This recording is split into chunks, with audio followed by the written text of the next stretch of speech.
Louie, let's go. That's it. Louie's here with us today to start talking about sits and downs. The primary way we're going to start off doing this is called luring. So if you notice, I've got some treats in my hand. Anywhere I put these treats, her nose is right there on top of it with me. So what I'm going to start doing for a sit, which she's already doing, is I'm going to raise my treats up and back over the top of her head and pay her for sitting. And then from a sit for a down, I'm going to bring the treats right between her feet, and I'm going to wait for her belly to rest on the ground. I usually also check my belly and my elbows. If both are touching the ground, then we're good to go. When I'm beginning, I tend to start with a puppy push-up exercise. So I lure up into a sit and I lure down into a down. She's doing really great. So eventually I start walking my hand signal further off the tip of her nose. So for me, my hand signal for a sit is a palm up to the sky. My signal for a down is a palm down towards the ground. So sit and down. Good job, baby. And once my dog is pretty fluid with this, I will start adding in the taps from my remote. Good girl. Obviously, Louie already knows this pretty well. Palm up, good. Palm down, good. Like I said, trying to keep my hand signal off the tip of her nose a little bit, especially when I work on my down. So she'll do it like when her nose is smack on my hand. So I start moving it maybe like a foot off the end of her nose, and I try not to let her nose touch my hand as I'm giving my down signal. Good girl. And then I start standing up a little higher. So I bring my down signal all the way down to the ground.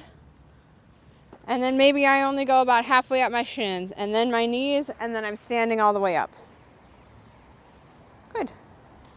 I always start these with hand signals because dogs speak body language. So talk to them in their native language.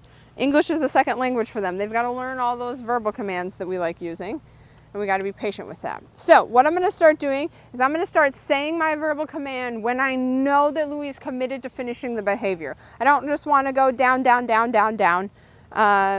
Just like if I was like, Louie, roll over, roll over. If I haven't taught the behavior first, that means nothing to the dog. So when I can tell that she's about 50% of the way into the down and committed to finishing it, I'm going to give my command. Down. Good girl.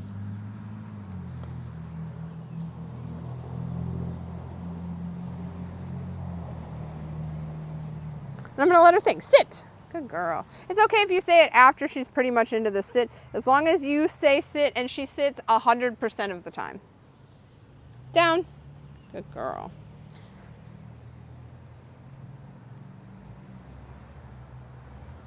Sit. Good girl.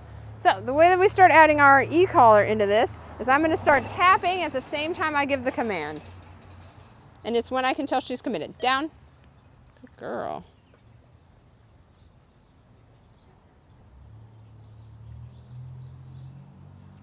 Sit. Good girl. So every time I prompt with my verbal, I'm tapping with my remote to get my dog's attention. You're going to chew that.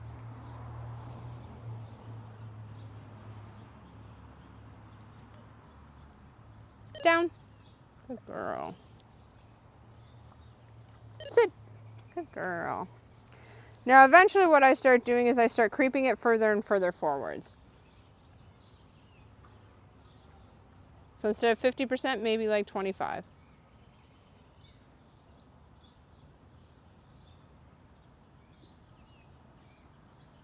Come on, girl. Down. Oh, yep, there it is. Good. Thought you were going to stand up for a sec, huh? Louie, sit. Good. Can you tell which behavior Louie has a preference for? Louie. Down. Good.